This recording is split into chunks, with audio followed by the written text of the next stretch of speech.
Comment చేయండి. నేను తర్వాత దీని యొక్క భావం గురించి మనం మాట్లాడుకుందాము. అయితే ఇప్పుడు మనము ధ్వని అంటే ఏందో తెలుసుకుందాం. ఓకే, ధ్వని. ఇప్పుడు నేను మాట్లాడినటువంటి మాటలు కానివ్వండి, నేను పాడినటువంటి పద్యాలు ఎక్కడి నుండి వచ్చినాయి? వాగేంద్రియం నుండి వచ్చినాయి. అంటే మన మానవ వాగేంద్రియం నుండి పుట్టినటువంటి ప్రతి శబ్దాన్ని ధ్వని అంటాం మనం. ఓకేనా? మానవ వాగేంద్రియం నుండి పుట్టినటువంటి ప్రతి శబ్దాన్ని ధ్వని అనడం జరుగుతుంది, ధ్వని అంటాం. ఓకేనా? రైట్. కానీ ధ్వని యొక్క పుట్టుక ఎక్కడన్నా? ధ్వని యొక్క పుట్టుక, రైట్, ధ్వని యొక్క పుట్టుక నాభి. ఎక్కడ? నాభి. ధ్వని యొక్క పుట్టుక నాభి. ఈ నాభి యందు పుట్టినటువంటి ధ్వని, ఈ నాభి, ఇక్కడ నాభి యందు పుట్టినటువంటి ధ్వని ఏమవుతుందంటే మన ముఖయంత్ర అవయవంలోని భాగాల ద్వారా బయటికి విడుదలవుతూ ఉంటుంది. ఓకే, అర్థమైందా? నాభి యందు పుట్టినటువంటి ధ్వని ముఖయంత్ర అవయవంలోని భాగాల ద్వారా బయటికి విడుదలవుతుంది. రైట్. ధ్వని యొక్క పుట్టుక నాభి, గుర్తుపెట్టుకున్నాను. అయితే మనకు ఇక్కడ ఇంకోటి ఏంటంటే నాన్న, ధ్వని మనకు 2 రకాలు ఉంటుంది ప్రధానంగా. ఎన్ని రకాలు? 2. ఆ 2 రకాలు ఏంటో చూద్దాం. ఒకటి అర్థవంతమైన ధ్వని, 2 అర్ధరహితమైన ధ్వని. అర్థవంతమైన ధ్వని, అర్ధరహితమైన ధ్వని. ఒకసారి నేను ఎగ్జాంపుల్ ఇస్తా చూడండి. అర్థవంతమైన ధ్వనికి ఎగ్జాంపుల్, ప్రియా. అర్థం ఉంది కదా, పేరు ఇది. ఓకే, చిలుక, ఇది కూడా ఒక పేరు, పక్షి పేరు. ఓకే, ఇక అర్ధరహితం అంటే దీన్ని తిప్పిరాయండి. అర్ధరహితమైన జప్రి ఏమైనా ఉందా? అర్థం ఉందా దీనికి? లేదు. కలుచి అర్థం ఉందా? లేదు.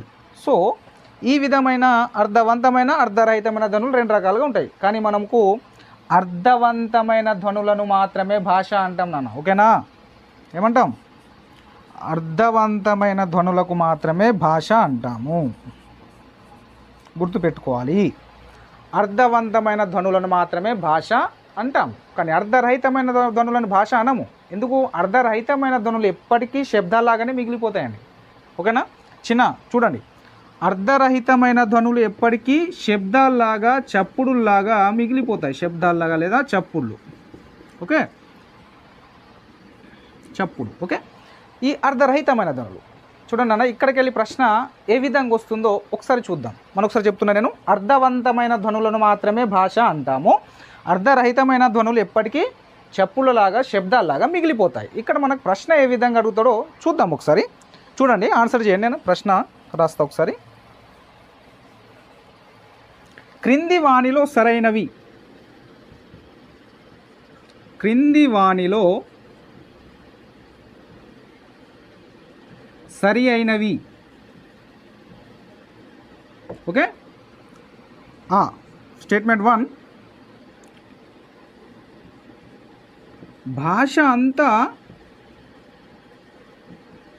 ధ్వని అవుతుంది. సెకండా, ధ్వని అంతా భాష కాదు. ఓకే, ఆప్షన్ 1 ఫస్టా, సెకండా, ఆప్షన్ 2 ఫస్టా, ఆప్షన్ 3 సెకండా, ఆప్షన్ 4 ఏది కాదు. రైట్. సరైన సమాధానాన్ని చిన్న మీరు కామెంట్ చేయండి, సరైన సమాధానం ఏదైద్దో.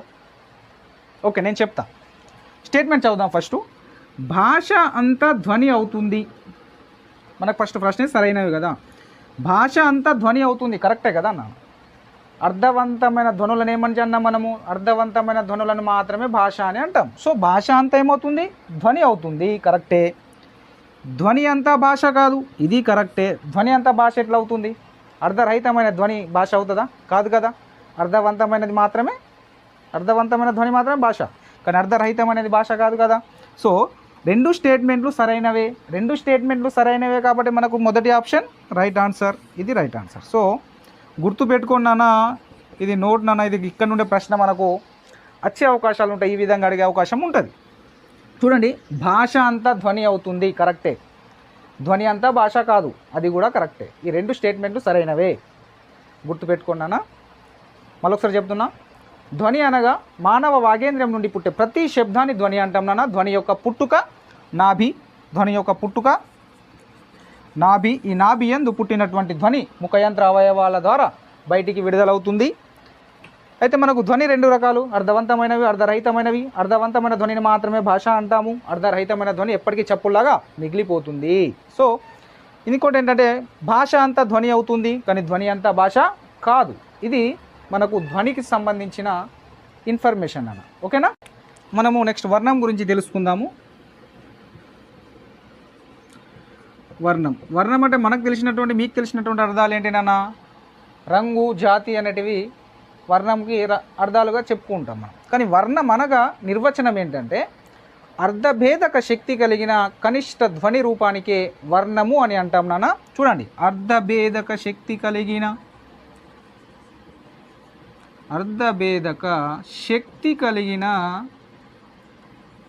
కనిష్ట ధ్వని రూపానికే వర్ణము అని పేరు.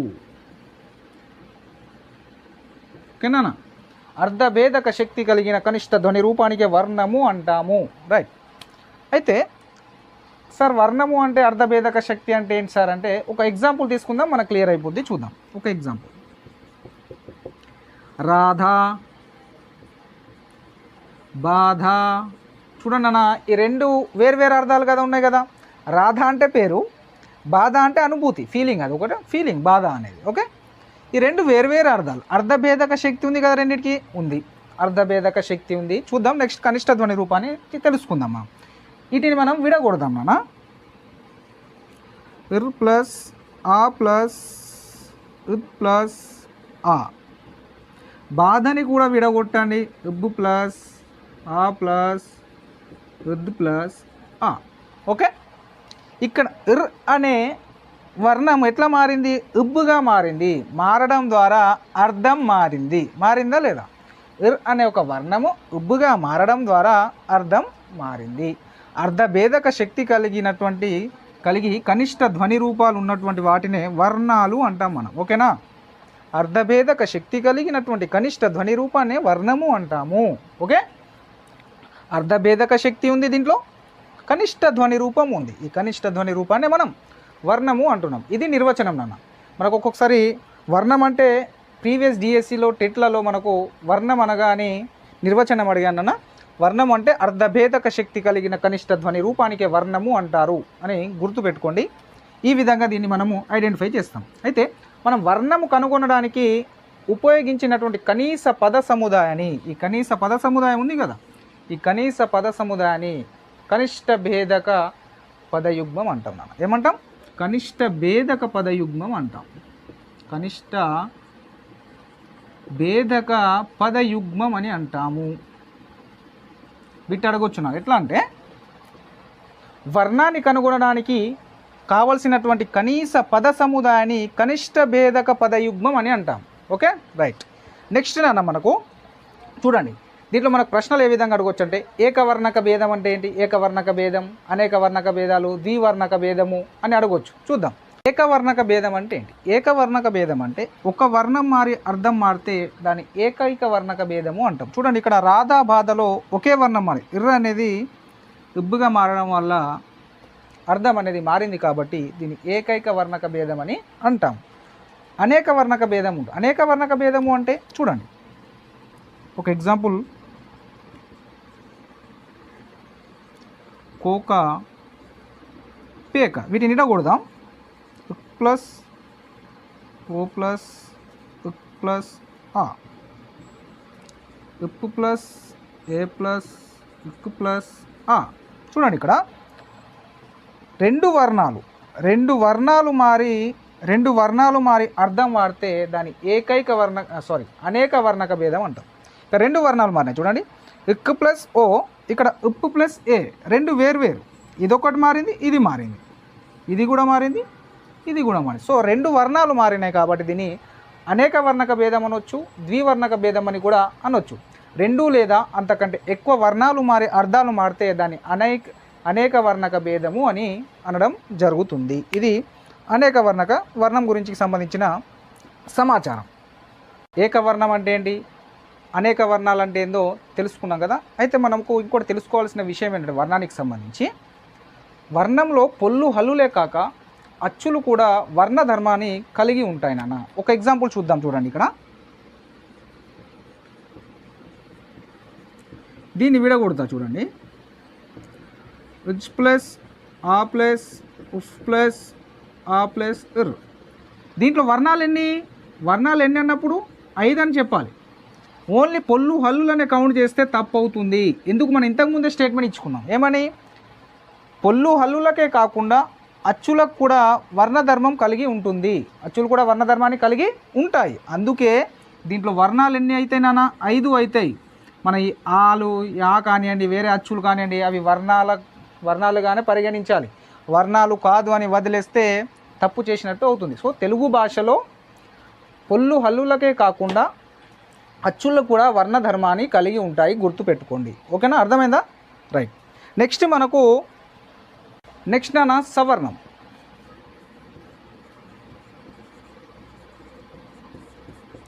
సవర్ణము అంటే అర్ధభేదక శక్తి లేని కనిష్ట ధ్వని రూపాన్ని సవర్ణం అంటాం. అర్ధభేదక శక్తి లేనటువంటి దాన్ని సవర్ణము అంటాం. అర్ధభేదక శక్తి లేనటువంటి వాడిని, అర్ధభేదక శక్తి లేనటువంటి ధ్వని రూపానికే సవర్ణము అంటాం. సవర్ణం అంటే ఎగ్జాంపుల్ చూద్దాం కొన్ని.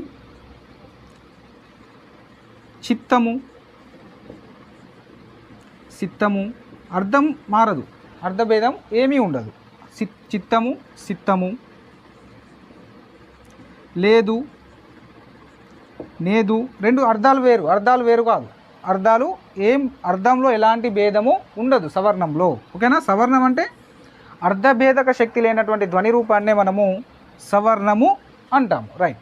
నెక్స్ట్ అక్షరం. నెక్స్ట్ ఏంటన్నా? అక్షరం. అక్షరం అంటే మీ అందరికి తెలిసినటువంటిది. అక్షరము అంటే నాశనం లేనిది అని చెప్పుకుంటూ ఉంటాం. సో అక్షరము అనేది మొట్టమొదటిసారిగా మనకు ఋగ్వేదంలో కనిపించిందన్న. ఎక్కడ? ఋగ్వేదంలో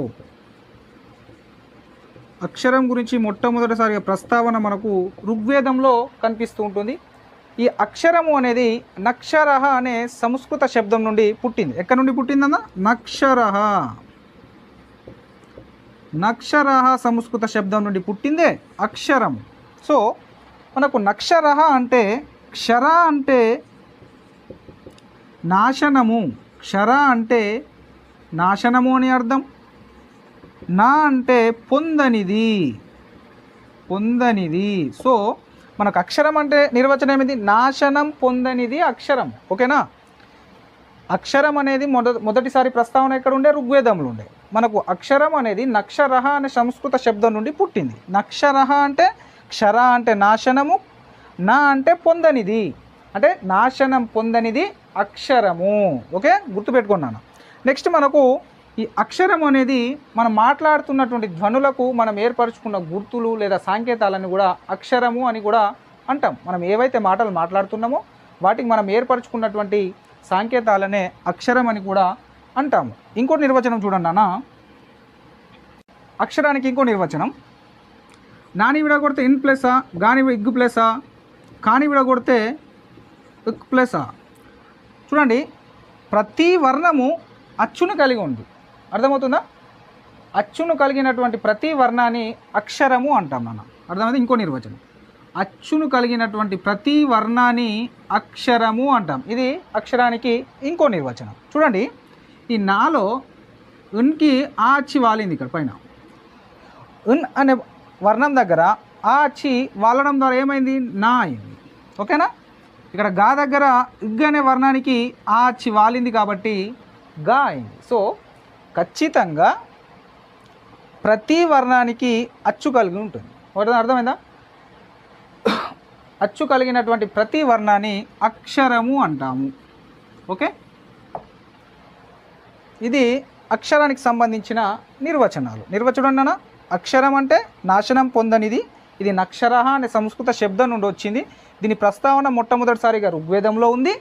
తర్వాత అక్షరం అంటే మనం మాట్లాడే ధ్వనులకు మనం ఏర్పరచుకున్న సంకేతాలను కూడా అక్షరము అంటాము. నెక్స్ట్ ఏంటంటే నాన్న, అచ్చు కలిగినటువంటి ప్రతి వర్ణాన్ని కూడా అక్షరం అని కూడా అంటాము.